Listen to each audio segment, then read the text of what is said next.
Welcome to a special podcast edition of the Ed Morrissey Show. Joining me today is Gretchen Carlson, the host of The Real Story on Fox News, and also former host of Fox and Friends, and starting off her first feature film appearance in Persecuted, which we're going to be talking about today.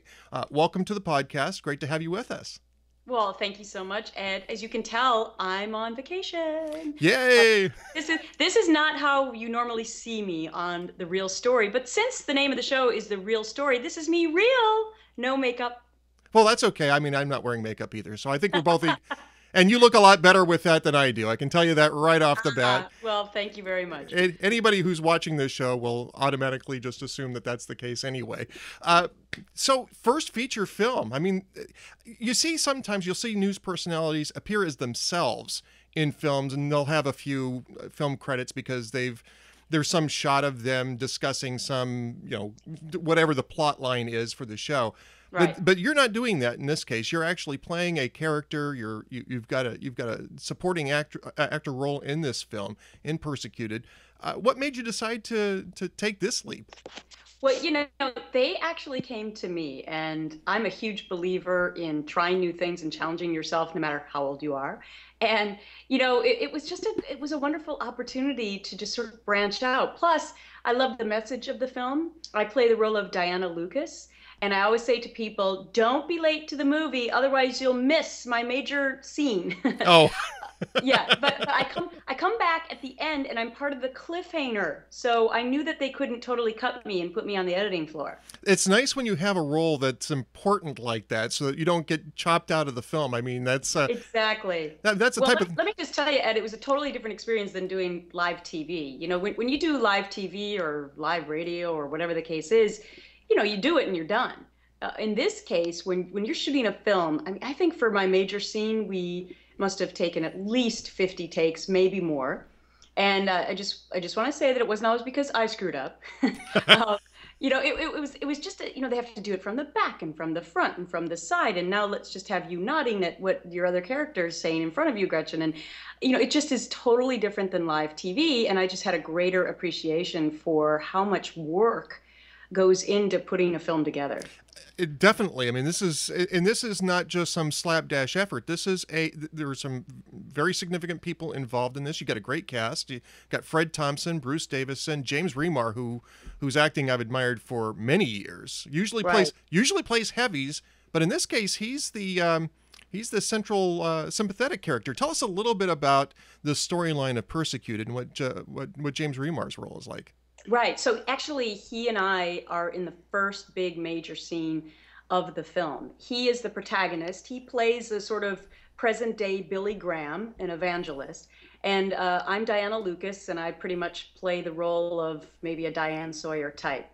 And it's pretty much the beginning of the film is like a big 60 minutes interview with regard to me grilling him on whether or not he's going to budge on his support for a bill that's going through Congress at the time. Sort of a bill that would meld together religions and make them pretty much all the same within America. And he decides that he is not going to support this bill. And then the thriller ensues, because then something happens, and he basically spends most of the movie on the run, and he's being persecuted. And that's why the name of the film is Persecuted. But really, this film is it's been very successful in being a thriller for a mainstream audience as well. Yes, there are messages of freedom of speech and freedom of religion, and it's a very thought-provoking film, but it's going to appeal to the masses because it is a thriller and because it involves a member of Congress, and it also involves the President of the United States. Let me just say that you're on the edge of your seat throughout the whole thing, and I hope that when people leave the theater that they will think to themselves, wow, I'm really fortunate to live in this great country of America, and maybe some days I take those freedoms for granted. And I mean, you have to take a look at the news of the day and think that, because this is a film that was started maybe 2 or 3 years ago, right? I mean, this was prior to the HHS contraception mandate, maybe about the same time that Obamacare is coming into force, and you're starting to see this. But the Hobby Lobby decision last week, and maybe some of the reaction to it, it's almost like it's a platform for some of the things that you're talking about in this movie, right? I'm sorry. I'm not sure if that Yeah, question came it's through. very interesting. No, no, no. It's a very interesting timing of this film. I do believe that these issues are emblematic of the big issues that we're discussing in society today, certainly on Fox News, with regard to people feeling that their religion may be coming under fire to a certain extent. You know, almost on a daily basis, we're talking about stories where kids can't say the word God when they're giving their graduation speech, or there's some sort of a lawsuit to take a cross down out in the western part of the country. You know, et cetera, et cetera. I think that again, when Daniel Lesko thought of this film, it came to him in a dream about 5 years ago. But you could say that he was prophetic in the sense that his ideas are something that we're talking about on a daily basis right now. And I find this very interesting because one of the themes of the triggering event, if you will, Gretchen, is that the bill that you're talking about would compel religious leaders to provide equal time to those of other faiths. and so again, it's sort of that same mentality that we're seeing with some of these other real life efforts, which is that equality of outcome is the end, and that any means necessary to get there, regardless of whether it tramples on personal freedom, personal rights, is going to be the way that this goes. And I think we see this already in attempts to limit the idea that the freedom of religious expression is limited to the freedom of worship, which is a very different type of concept. Totally. I think there's a lot of confusion in our society about, you know, what the Bill of Rights actually allows us to do. I've been sharing this story, Ed, by the way, that about 3 weeks ago, I had the opportunity to take my kids to Washington, D.C. I was doing an event for the troops there. And I brought them to the National Archives to see the Constitution, the Declaration of Independence, and then the Bill of Rights.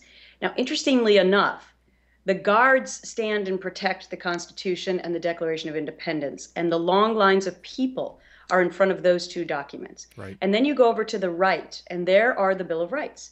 No guards, no long lines of people. And it was very interesting to hear the perception and perspective of our guide, who had come to this country more than 20 years ago from Afghanistan, where he fled from the Russian troops there. He's now an American citizen, and I have to tell you, I've never met anybody more proud to be an American citizen. And he said to us, this is where the guards should be standing, in front of the Bill of Rights, because this is what makes this nation what it is today. People fought and died for these freedoms. And it was really, really fascinating, Ed, for me to be there and to hear his message, and really important for my kids to hear his message, but especially in light of the fact that it was just before this movie Persecuted is coming out. And this is really what the movie is about. And this is what I hope when people go to see it, that they will take a moment after the film and think to themselves, wow, do I take these Bill of Rights for granted on a daily basis? Do I think about how fortunate I am to live in this country and have these kinds of freedoms? And then finally, is there any way that some of these freedoms are coming under attack in our society? It's a great time of the year to be thinking about this too, of course, because tomorrow is Independence Day and we celebrate American freedom. And I found it very interesting that the Supreme Court, this is obviously not by design, but the Supreme Court always finishes up its term right before the 4th of July, because that's when their session ends and they want to get out of town for the summer.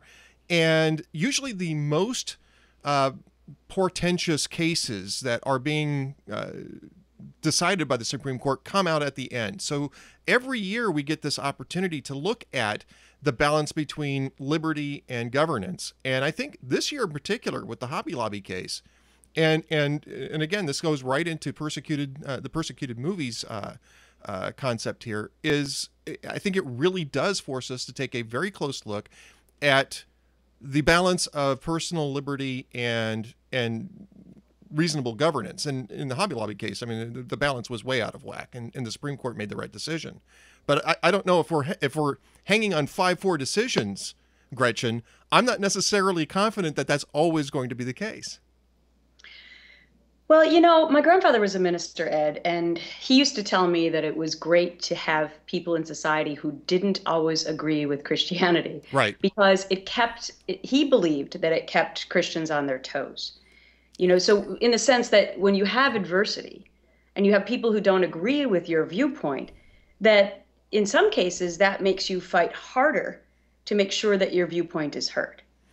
And I've never forgotten that. He was a huge role model in my life, and not only from a religious point of view, but just for his insights and intelligence. And that phrase has really stayed with me. So I do believe that it's important to have obviously different points of view, but I think that at times can help us to continue to fight the fight and to really, be concerned and be vigilant about making sure that our point of view is heard and that it doesn't continue to erode.